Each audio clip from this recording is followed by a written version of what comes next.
Yang tadinya kagak jahat aja bisa jadi jahat gara-gara kismin. Jadi kos-kosan dia 2x2. Sedangkan itu AC-nya 14 PK. ini topik kedua. Jadi perlukah pemerintah melepas napi di tengah pandemi? Wah ini Berat nih. Ini lagi panas nih bang. Lagi panas. Nyampe ada yang berdebat nyampe di ini bang, di Instagram ini Zona Bata. Oh iya ya? Perbedaan pendapat Antara perbedaan pendapat nih, yang satu backgroundnya dari orang Kemenkumham, satu lagi nih kayaknya dari orang ini. Yang satu membela korps. Yang satu orang pakar hukum nih kayaknya nih. Iya. Itu Tapi dia. emang panjang ya. Emang seru ya. Jadi kan seperti yang kita ketahui bahwa pemerintah baru-baru ini memberikan asimilasi ya kan kepada napi. Babara Kurang napi. lebih 30.000 lebih ya bang? Segituan ya. Sebenarnya napi ini kan pada akhirnya juga sebenarnya bakal dilepaskan kan. Iya, ada yang seumur hidup. Artinya sih mungkin ada yang memenuhi kriteria lah pasti kan ada. Nah, Iya, tapi kan kriteria sebenarnya khusus. alasannya adalah supaya mereka tidak Terinfeksi. Kontaminasi tadi ya? Virus COVID-19. COVID-19 di dalam penjara. Tuh. Nah, dikeluarkanlah mereka. Di saat negara pun ekonominya juga lagi nggak bagus-bagus Nggak amat. bagus, betul. Yang tadinya kagak jahat aja bisa jadi jahat gara-gara kismin. Terus tiba-tiba dikeluarin lagi nih orang jahat.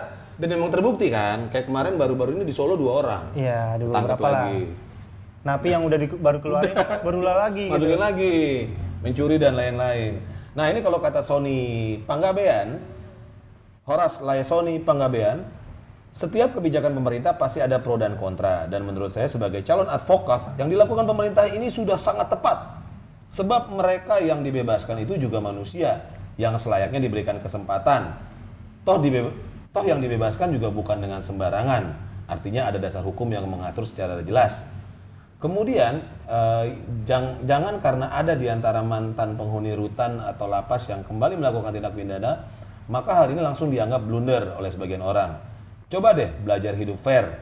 Kita lihat berapa banyak yang melakukan kejahatan dan berapa banyak pula yang bertobat kemudian mencari makan dengan cara halal. Iya.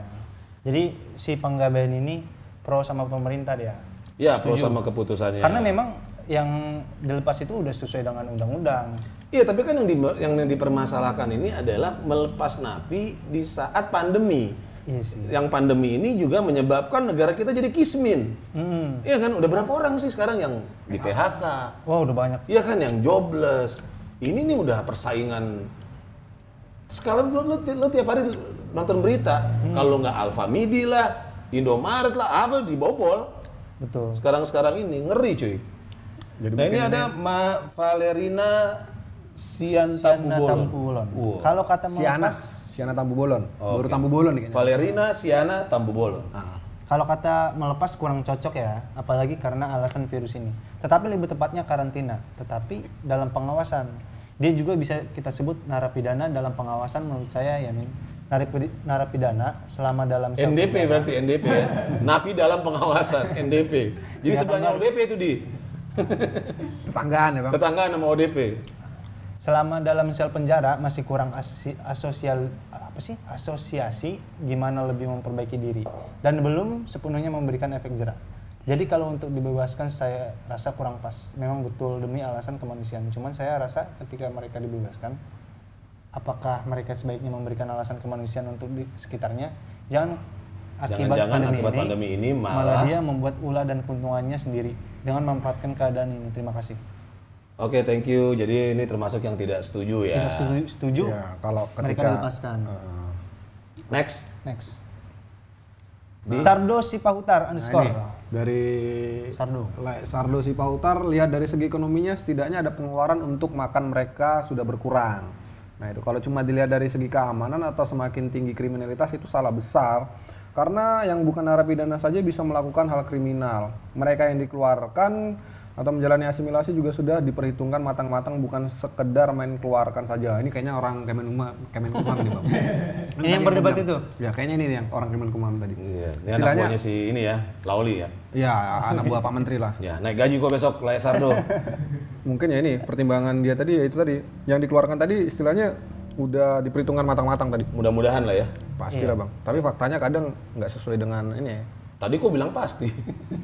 Faktanya ternyata di lapangan kan ketika kita kebijakan ini terkadang ya ada pro dan kontra, dan ketika sudah kita ambil baru ada kesimpulan. Jadi kalau kata Joshua Olowan Siregar, Nah, ini lagi nih. bagusnya dialihkan aja, Min. Wah, ini dia yang keren nih, tepuk tangan dulu, Bang. Dialihkan nih. Bukan dikasih remisi bukan dikasih remisi, bikin pelatihan UKM di LP, bikin masker ke, APD ke, itu jauh lebih penting.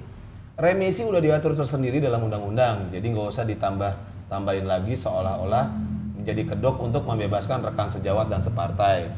Kita contoh negara yang udah bisa tekan angka kriminalitasnya dengan benar-benar menerapkan sistem resos, rehabilitasi sosial di dalam LP. Jadi warga binaan mereka begitu habis masa hukumannya punya soft skill yang bisa dipakai dan berguna di masyarakat. Bukan cuma penahanan kemerdekaan aja, tapi ada hikmahnya mereka menjalani hukuman yang masing-masing. Mereka bisa berubah dan punya skill bekerja yang lebih baik. Wah, ini masukannya bagus banget nih. Bagus. Ini kayaknya mantan menteri Sosial ya? sosial ya. Menteri sosial.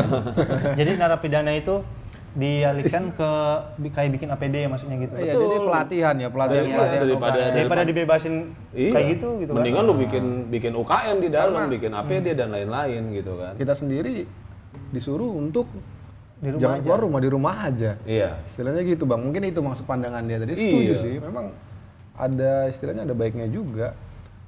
Next. Next lanjut, Bang. Dari _Warno Pasaribu. Sebenarnya kegunaan apa yang mengeluarkan napi? Enggak gini, bacanya gini nih. Warno Pasaribu. Sebenarnya kegunaannya apa ya mengeluarkan api? Gitu.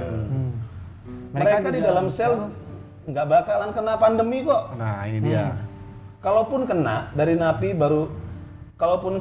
napi baru atau dari polisinya, sebenarnya pembebasan napi ini hanya embel-embel untuk pembebasan dari napi koruptor yang tempat napi koruptor di penjara, yang tempatnya lebih mewah dari kos-kosan awak. Ujung-ujungnya curhat. Curhat dia mah. Jadi kos-kosan dia 2x2, Sedangkan itu AC-nya 14 PK. Nggak pakai AC berarti, Bang. Nggak pakai AC. Nggak pakai AC. Keluar begini.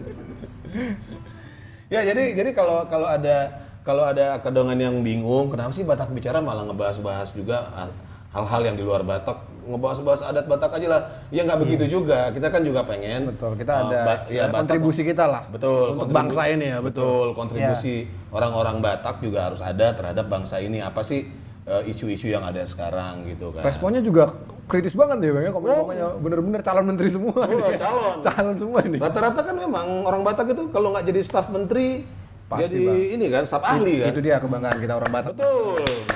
Itu dia. Orang Batak memang selalu ahli, Betul. tapi jarang nggak boleh jadi presiden. Kenapa, Bang? Hancur kan? kenapa?